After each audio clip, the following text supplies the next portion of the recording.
العالمین الرحمن الرحیم والعاقبۃ للمتقین والصلاة والسلام علی سید الانبیاء والمرسلین محمد وعلی آلہ واصحابہ اجمعین۔ قال اللہ تعالی فی القرآن المجید اعوذ باللہ من الشیطان الرجیم بسم اللہ الرحمن الرحیم۔ ما كان محمد ابا احد من رجالکم ولکن رسول اللہ وخاتم النبیین صدق اللہ العظیم۔ اللہم صلی علی محمد وعلی آل محمد کما صلیت علی ابراہیم وعلی آل ابراہیم انک حمید مجید۔ اللہم بارک علی محمد وعلی آل محمد کما بارکت علی ابراہیم وعلی آل ابراہیم انک حمید مجید۔ امید کرتا ہوں کہ آپ تمام ساتھی خیر و عافیت سے ہوں گے، اور الحمدللہ آج سے ہمارا باقاعدہ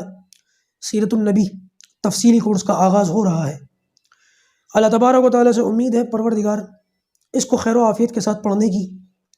اور اس پر عمل کرنے کی توفیق عطا فرمائے، اور سیرت النبی کے پیغام کو ساری دنیا کے انسانوں تک ہم سب کو لے جانے کی پہنچانے کی توفیق عطا فرمائے۔ ہم نے اس سے پہلے بھی سیرت النبی کا کورس رکھا تھا، پچھلے سال پڑھا تھا، اور الحمدللہ کورس مکمل ہوا، لیکن کچھ نامعلوم وجوہات کی بنا پر کورس کا ایک حصہ ضائع بھی ہو گیا۔ دوسری بات یہ کہ ہمارا اسی وقت سے ارادہ تھا، کیونکہ وہ کورس مختصراً تھا، تو اس وقت بھی یہ ارادہ تھا کہ ابھی فی الحال ہم تھوڑی سی سیرت کے کچھ پہلوؤں کو دیکھ لیں اختصار کے ساتھ، اور پھر انشاءاللہ سیرت النبی کے تفصیلی کورس کا باقاعدہ آغاز کریں گے۔ تو اگرچہ اس کا ایک حصہ ضائع ہو چکا ہے، لیکن انشاءاللہ عز و جل اب سے بڑے حفاظتی انتظامات کے ساتھ ہم سیرت کے تفصیلی کورس کا آغاز کر رہے ہیں، اور اللہ پاک سے دعا بھی کر رہے ہیں کہ اللہ آسان فرمائے۔ اور اس میں تفصیل کیسی ہوگی انشاءاللہ عز و جل اس کی وضاحت میں آخر میں کروں گا۔ اس سے پہلے چند تمہیدی باتیں سن لیں کہ سیرت النبی ہمیں کیوں پڑھنا چاہیے، کیوں اس کی ضرورت ہے، اور کیا اس کے فائدے ہیں، اور ہماری زندگی میں اس کے کیا اثرات مرتب ہونے چاہیے۔ انشاءاللہ اس حوالے سے کچھ تمہیدی نکات اور کچھ ابتدائی باتیں میں آپ کے سامنے رکھنا چاہتا ہوں۔ دیکھیے دوستوں، انسان جو دنیا کے اندر آیا ہے، تو اس دنیا میں آنے کے بعد دو میں سے ایک بات ہو سکتی ہے، دو حال سے خالی نہیں ہے۔ یا تو انسان آزاد ہے، جو مرضی کرے، اور یا پھر آزاد نہیں ہے، بلکہ اللہ تبارک و تعالیٰ نے اس کو جو پیدا کیا ہے تو اس کے دنیا میں آنے کا کوئی نہ کوئی مقصد ہے۔ اور دنیا میں آنے کا کیا مقصد ہے؟ اللہ پاک نے قرآن مجید میں ایک موقع پر ارشاد فرمایا، وَمَا خَلَقْتُ الْجِنَّ وَالْإِنسَ إِلَّا لِيَعْبُدُونَ۔ انسان اور جنات کو اللہ تبارک و تعالیٰ نے اپنی عبادت کے لیے ہمیں پیدا کیا ہے۔ دیکھیے، جب انسان اس دنیا کے اندر آتا ہے تو اس دنیا کے اندر اس کو کیسے زندگی گزارنی چاہیے، اس حوالے سے اللہ تبارک و تعالیٰ نے شروع سے انبیاء کرام کا سلسلہ چلایا ہے۔ نبی انسانوں ہی میں سے ہوتے ہیں، انسان ہی ہوتے ہیں، اور اللہ تبارک و تعالیٰ کے بھیجے ہوئے برگزیدہ بندے ہوتے ہیں، اور اللہ تبارک و تعالیٰ ان کو اپنا خاص پیغام دے کر کے بھیجتے ہیں۔ بعض نبیوں کو اللہ تبارک و تعالیٰ درجہ رسالت سے نوازتا ہے، بعض تو نبی ہوتے ہیں، بعض رسول ہوتے ہیں جن کو باقاعدہ کتاب دی جاتی ہے، نئی شریعت دی جاتی ہے، اور باقاعدہ امتوں کو وہ نبی کریم صلی اللہ علیہ وسلم اور جتنے بھی انبیاء کرام اس دنیا کے اندر آئے ہیں، آدم سے لے کے نبی کریم صلی اللہ علیہ وسلم تک، وہ تمام ہی انبیاء کرام انسانوں کو اس دنیا میں ان کے آنے کا مقصد بیان کرتے ہیں۔ اللہ تبارک و تعالیٰ کی ان باتوں سے راضی ہوگا وہ بیان کرتے ہیں، اور اللہ تعالیٰ کی ان باتوں سے ناراض ہوگا وہ بیان کرتے ہیں۔ یہ نبیوں کی تعلیم کا اور دعوت کا جو ان کی زندگی کا مقصد ہوتا ہے، یہی ان کا مقصد ہوتا ہے کہ وہ اللہ تبارک و تعالیٰ کے متعلق لوگوں کو دعوت دیں، دین کی تعلیم دیں۔ البتہ ہر نبی کے دور میں دعوت کے، تعلیم کے مختلف طریقے ہوتے تھے، ان کا الگ الگ طرز ہوتا تھا، ان کا الگ الگ طریقہ ہوتا تھا۔ سورہ نوح کے اندر 29ویں سپارے میں بھی اللہ تبارک و تعالیٰ نے ارشاد فرمایا کہ نوح علیہ السلام نے کئی مرتبہ اپنی قوم کو جو ہے دعوت دی، اعلانیہ طور پر بھی، انفرادی طور پر بھی، چھپ کر بھی، صبح بھی، شام بھی۔ تو انبیاء کرام کے جو طریقے ہوتے ہیں وہ بڑے زبردست ہوتے ہیں، لیکن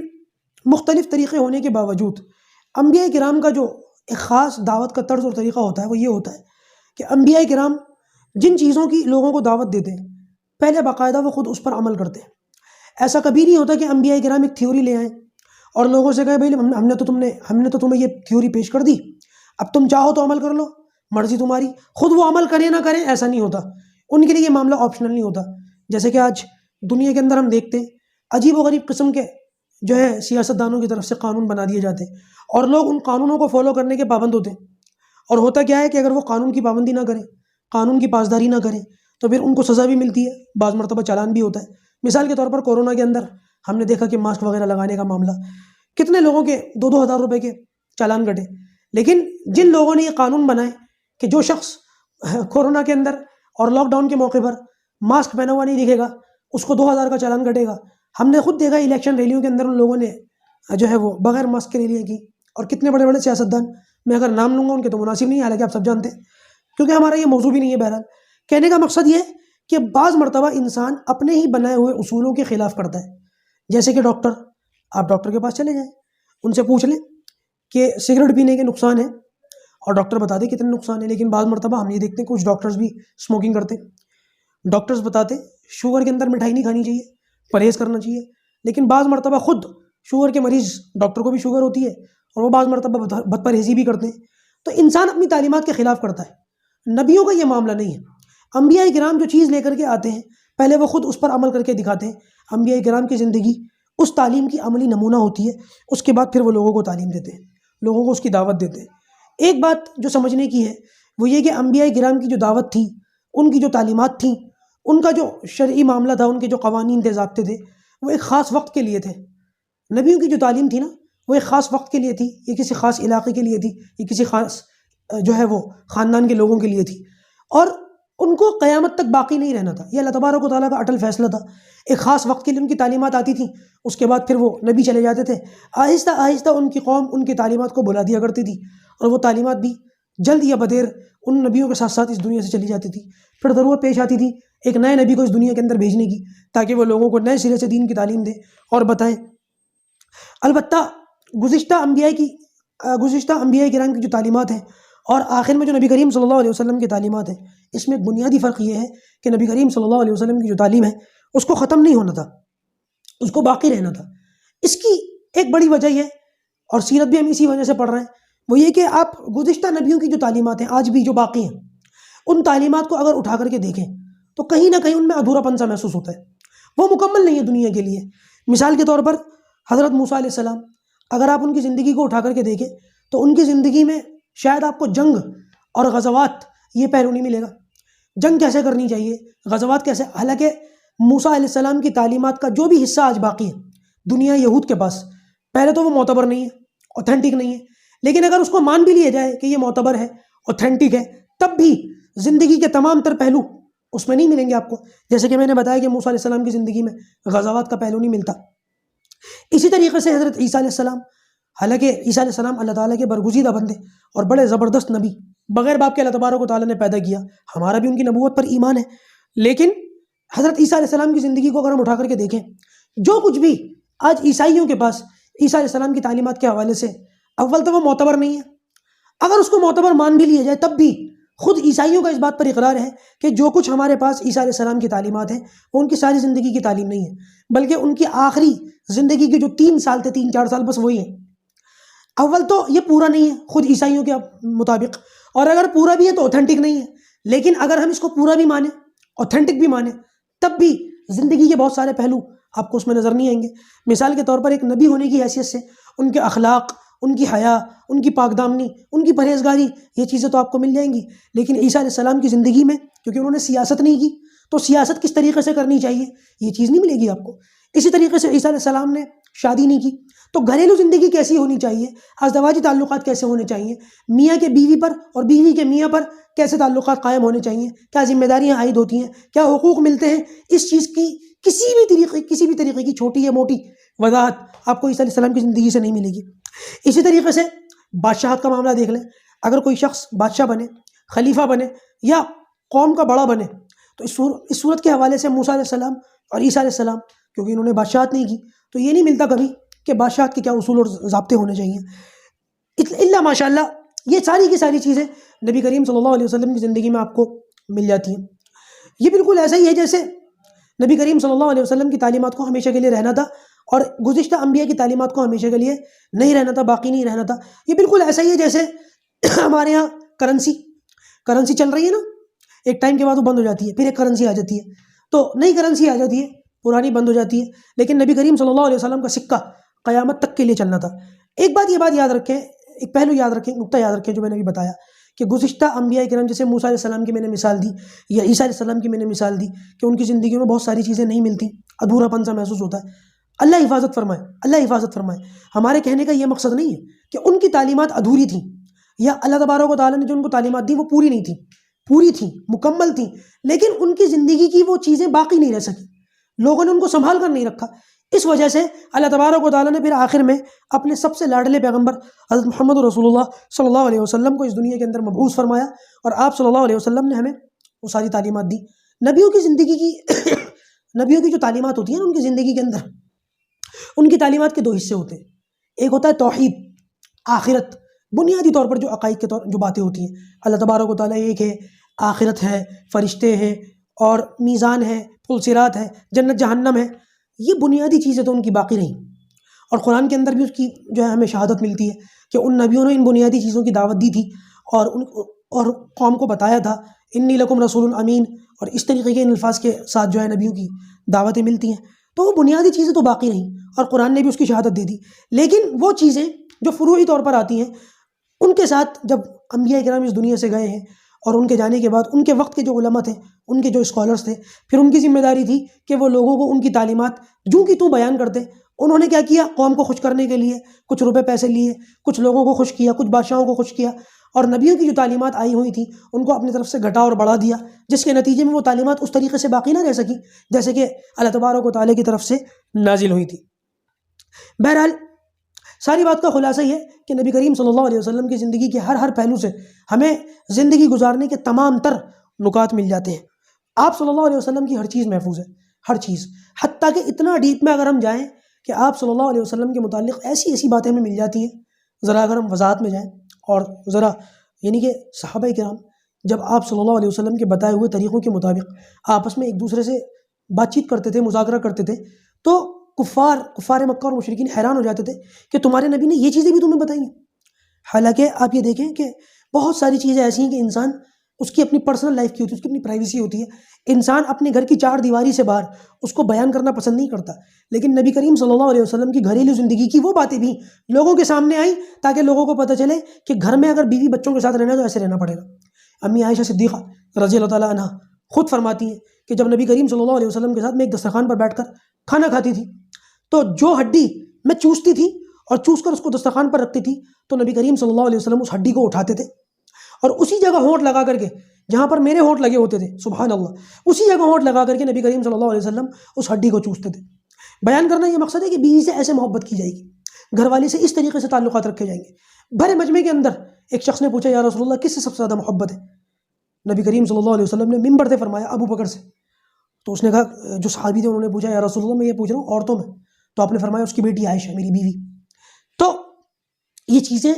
آدمی کبھی بھی اپنے دوستوں میں، دوست احباب میں، یا باہر کے لوگوں میں، گلی محلوں میں بیان کرنا پسند نہیں کرتا، لیکن نبی کریم صلی اللہ علیہ وسلم کی زندگی کا یہ پہلو بھی دنیا کے سامنے لایا گیا، اور صحابہ کرام کا مجمع جو اتنا حساس اور اتنا باحیا معاشرہ تھا کہ اس قسم کی باتوں میں کبھی بھی ان کی زندگیوں میں یہ باتیں نہیں ملتی، لیکن جب کبھی بھی شریعت کی بات آئی اور عمل کی بات آئی تو ان چیزوں کو چھپایا نہیں گیا اور حیا کے پہلو کو غالب نہیں ہونے دیا گیا کہ بھائی شرم کرو، اس قسم کی باتیں نہ پوچھو۔ نہیں، جب شریعت پر بات آئے گی تو یہ پوچھا جائے گا، ان باتوں کو سامنے لایا جائے گا، اور دین کے اس حصے پر کسی بھی شخص کو آزاد نہیں چھوڑا جائے گا کہ دین کا یہ حصہ لوگوں کے سامنے نہیں ہے، جیسے چاہے ویسے رہو، نہیں، یہ حصے بھی سامنے لائے، آپ آزاد نہیں ہیں۔ گھریلو زندگی کے اندر اس طریقے سے آپ کو گزارنا پڑے گا، حتیٰ کہ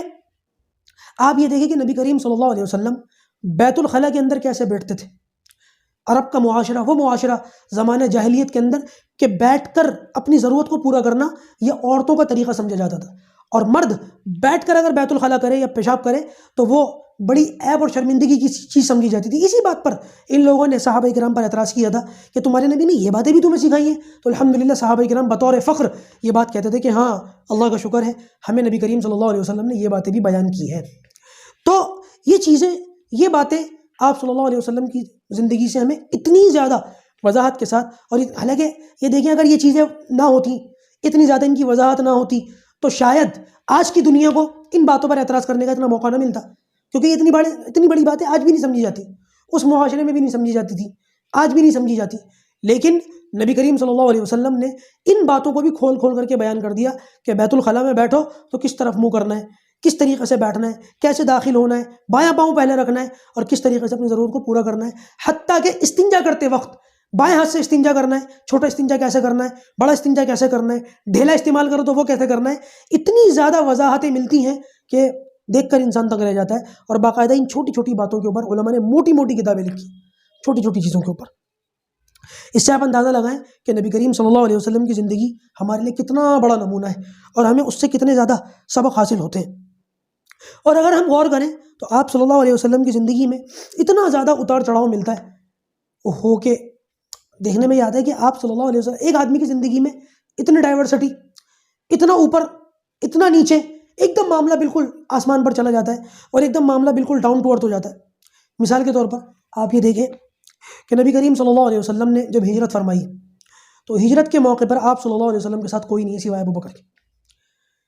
ایک اپنے بھائی کو، حضرت علی کو اپنے بستر پر چھوڑا اور اپنے دوست کو، اپنے رفیق کو اور اپنے یار غار کو ساتھ لیا اور ہجرت کر لی۔ کوئی آپ کا ساتھ دینے والا نہیں ہے۔ حالانکہ آپ یہ دیکھیں کہ بے بسی کی بالکل آخری تصویر ہے کہ اپنا گھر چھوڑ دیا، اپنا خاندان چھوڑ دیا، اپنے بزرگوں کی قبریں چھوڑ دیں، اپنا شہر چھوڑ دیا، سب کچھ چھوڑ کر نبی کریم صلی اللہ علیہ وسلم بے یار و مددگار تن تنہا مکہ سے نکل رہے ہیں۔ اور ایک وقت وہ آیا کہ نبی کریم صلی اللہ علیہ وسلم جو ہے وہ بالکل پورے شان و شوقت کے ساتھ مکہ کے اندر فاتحانہ انداز میں داخل ہو رہے ہیں، اور آپ صلی اللہ علیہ وسلم کی یعنی کہ یہاں تو کوئی ساتھ دینے والا نہیں ہے، کوئی ساتھ چلنے والا نہیں ہے ابو بکر کے سوا۔ اور ایک حال یہ ہے کہ آپ صلی اللہ علیہ وسلم کا معاملہ بالکل ایسا ہو چکا ہے کہ آپ کے صرف ایک اشارے پر لوگوں کی زندگیاں آ گئیں۔ ایک شخص کے بارے میں آتا ہے کہ وہ بہت خطرناک لیول کا آدمی تھا اور صحابہ کرام کو بھی بہت ستایا، مسلمانوں کو بھی بہت ستایا، خود نبی کریم صلی اللہ علیہ وسلم کے متعلق بھی کئی مرتبہ گستاخیاں کی اور کئی مرتبہ جو ہے وہ زبان درازی کی۔ لیکن وہ ایک موقع پر آئے اور آ کر کے نبی کریم صلی اللہ علیہ وسلم کے سامنے کہا کہ یا رسول اللہ میں کلمہ پڑھتا ہوں، مجھے معاف کر دیجیے، میں آپ کے امان میں آتا ہوں۔ تو نبی کریم صلی اللہ علیہ وسلم کو معاف کر دیا، امان دے دی۔ اس پر صحابہ کرام نے بڑا حیرانی کا اظہار کیا کہ یا رسول اللہ اس شخص کو کیسے معافی مل گئی، اس کو بھی معافی مل سکتی ہے۔ تو اس پر آپ صلی اللہ علیہ وسلم نے ارشاد فرمایا کہ اگر تمہیں احساس تھا کہ یہ گناہ گار ہے تو معافی مانگنے سے پہلے تم میں سے کوئی شخص اس کو اگر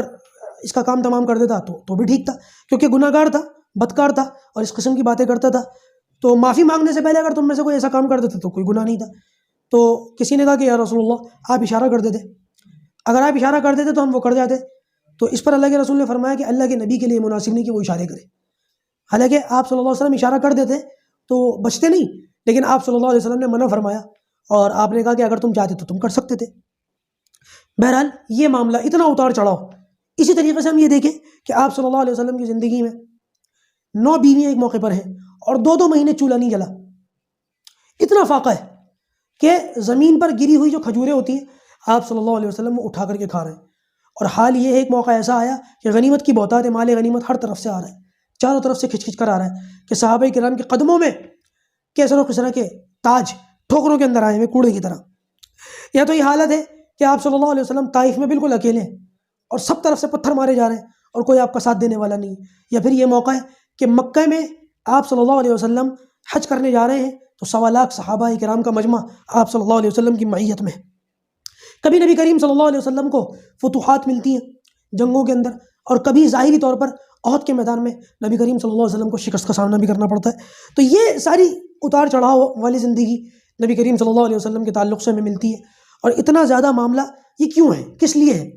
میرے دوستوں، ہم تاریخ نہیں پڑھ رہے ہیں، یہ چیزیں جو ہم پڑھ رہے ہیں نا سیرت النبی کے تعلق سے، یہ اس لیے نہیں پڑھ رہے کہ قصے ہیں، کہانیاں ہیں یا تاریخی معاملات ہیں ان کو ایسے ہی پڑھ لیا، نہیں، یہ اس لیے ہے کہ نبی کریم صلی اللہ علیہ وسلم کی زندگی میں ہر طرح کا دور آیا ہے۔ تو ہماری زندگی، ہم بھی کسی نہ کسی جو ہے کبھی دن بڑھے کبھی رات بڑھی، تو ہر انسان کی زندگی میں پریشانیاں، مصیبتیں، آزمائش، صبر، پریشانیاں اور دوسری طرف مالداری، خوشحالی، ہر طرح کی چیزیں انسان کو ملتی ہیں۔ تو ہمیں اپنی زندگی کے اندر ہم کس دور سے گزر رہے ہیں اور اس دور سے گزرتے ہوئے ہمیں کس طریقے کے اعمال کرنے چاہیے، صبر کیسے کرنا چاہیے، شکر کیسے کرنا چاہیے، ہم اس متعلق سیرت پڑھیں گے تاکہ نبی کریم صلی اللہ علیہ وسلم کی زندگی کے تمام تر پہلو ہمارے سامنے آ جائیں اور اس کو ہم اپنی زندگی کے اندر اپلائی کر سکیں۔ میں نے عرض یہ کیا تھا کہ جیسے کہ میں نے کہا تھا میں آخر میں بتاؤں گا کہ سیرت النبی ہم کس طریقے سے تفصیل کے ساتھ پڑھیں گے انشاءاللہ عز و جل۔ سب سے پہلے ہم نبی کریم صلی اللہ علیہ وسلم کی زندگی کی حالات پڑھیں گے۔ ابراہیم علیہ السلام کے دور سے شروع کیا جائے گا، کیونکہ آپ صلی اللہ علیہ وسلم کے جد امجد حضرت ابراہیم علیہ السلام ہیں۔ البتہ یہ بات یاد رکھیں، اس میں بہت زیادہ تفصیل نہیں ہوگی، بعد میں تفصیل ہوگی لیکن اس میں تفصیل نہیں ہوگی۔ اگر اس میں تفصیل کریں گے تو 10 12 15 دن اسی میں نکل جائیں گے، کوئی فائدہ نہیں اس کا۔ لہٰذا ابراہیم علیہ السلام اور اسماعیل علیہ السلام سے شروع کر کے ہم بہت تیزی کے ساتھ نبی کریم صلی اللہ علیہ وسلم کے زمانے مبارک تک پہنچیں گے، آپ کے دادا عبد المطلب اور والد عبداللہ کا ذکر کرتے ہوئے، کس طریقے سے آپ کا نکاح ہوا اور کس طریقے سے آپ صلی اللہ علیہ وسلم کی پیدائش ہوئی، اور اس کے بعد پیدائش سے لے کر آپ صلی اللہ علیہ وسلم کو نبوت ملنے تک یہ ایک دور ہے، اور اس کے بعد نبوت ملنے سے لے کے مکی دور ہجرت تک، اور پھر اس کے بعد ہجرت سے لے کر آپ صلی اللہ علیہ وسلم کا اس دنیا سے پردہ فرمانا، آپ کا اس دنیا سے چلے جانا، یہ 63 سال کی زندگی ہے۔ پچھلی سیرت ہماری یہیں تک ہوئی تھی اور یہ مختصراً تھی۔ البتہ انشاءاللہ عز و جل اب یہ سیرت کا سلسلہ آپ صلی اللہ علیہ وسلم کے دنیا سے جانے تک نہیں رہے گا،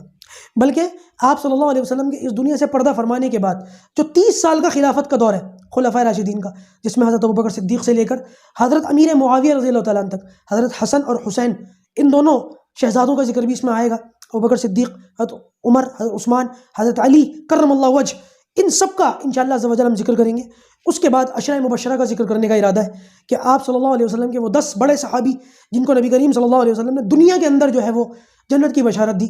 اس کے بعد انشاءاللہ آپ صلی اللہ علیہ وسلم کی جو ازواج مطہرات ہیں ہم ان کا ذکر کریں گے، ایک ایک کی سیرت پر، ایک ایک کے کردار پر انشاءاللہ باقاعدہ ان کے فضائل اور مناقب بیان کیے جائیں گے، اور پھر آپ صلی اللہ علیہ وسلم کی بنات طیبات، آپ کی چاروں بیٹیاں، ان کے حالات پر انشاءاللہ عز و جل گفتگو ہوگی۔ پھر اس کے بعد آپ صلی اللہ علیہ وسلم کی جو زندگی مبارک تھی نا، جیسے کہ ہم پڑھ رہے ہیں، اس میں آپ صلی اللہ علیہ وسلم کے حلیہ مبارک کے اوپر بات آئے گی۔ آپ صلی اللہ علیہ وسلم کا چہرہ کیسا تھا، داڑھی کیسی تھی، دانت مبارک کیسے تھے، ناک مبارک کیسی تھی، آنکھ مبارک کیسی تھی، آپ صلی اللہ علیہ وسلم کے چہرے کا رنگ کیسا تھا، بال مبارک کیسے تھے، ہاتھ کیسے تھے، ہتھیلیاں کیسی تھیں، لباس کیسا تھا، چال کیسی تھی، بستر کیسا تھا، ہتھیار کیسے تھے، رہتے کیسے تھے، گھر والوں کے ساتھ کیسے مذاق کرتے تھے، صحابہ کرام کے ساتھ کیسے دل لگی کرتے تھے، اور آپ صلی اللہ علیہ وسلم کا غصہ کیسا تھا، سوتے کیسے تھے، اور کبھی روئے تو روئے کیسے، ہنسے تو ہنسے کیسے، ساری چیزیں انشاءاللہ عز و جل آپ صلی اللہ علیہ وسلم کے متعلق بیان کی جائیں گی، جس کو باقاعدہ مصنفین نے الگ الگ جو ہے بہت اس پر لمبی چوڑی کتابیں لکھی گئی ہیں، اور شمائل ترمذی کے نام سے ایک ترمذی کتاب ہے سیاہ ستہ میں، اس میں شمائل ترمذی کے نام سے باقاعدہ ایک الگ عنوان ہے، اس پر انشاءاللہ عز و جل ہم بات کریں گے، اور یہ ساری چیزیں شامل کرنے کے بعد اس پر ہمارا سیرت کورس جو ہے وہ مکمل ہوگا۔ اللہ تبارک و تعالی ہم سب کو کہنے سننے سے زیادہ عمل کرنے کی توفیق عطا فرمائے۔ آج یہ ہماری پہلی کلاس ہے، انشاءاللہ عز و جل ہماری یہ منڈے ٹو فرائیڈے کلاس رہے گی، مہینے میں 5 کلاسز ہوں گی، منڈے ٹو فرائیڈے، اور بیچ میں انشاءاللہ دوسری چیزیں بھی ہیں، جیسے ہمارا 5 منٹ قرآن کلاس چل رہا ہے، اور دوسرے کچھ مسئلے مسائل آتے رہتے ہیں، دوسری آپ حضرات کی جانب سے سوالات آتے رہتے ہیں، اس کو بھی ہم دیکھ رہے ہیں، اور آپ جانتے ہیں کہ ہمارا خوابوں کی تعبیر کا سلسلہ بھی چل رہا ہے، اور دوسری چیزیں بھی چل رہی ہیں۔ اللہ تبارک و تعالی سے دعا ہے ان تمام باتوں پر ہم سب کو عمل کرنے کی توفیق عطا فرمائے۔ کل سے ہم اپنے سیرت کورس کا باقاعدہ آغاز کریں گے۔ یہ چند ایک باتیں تھیں، ان کو ضرور یاد کر لیجئے گا، سمجھ لیجئے گا، ذہن نشین کر لیجئے گا، اور ہماری ٹیم کے لیے بھی دعا کیجئے گا کہ اللہ تبارک و تعالی ان سب کو صحت تندرستی عطا فرمائے، جو آپ تک ہماری اسباق اور یہ اتنی قیمتی باتیں لے کر کے آتے ہیں۔ اللہ پاک آپ سب کو جزائے خیر عطا فرمائے۔ السلام علیکم ورحمۃ اللہ وبرکاتہ۔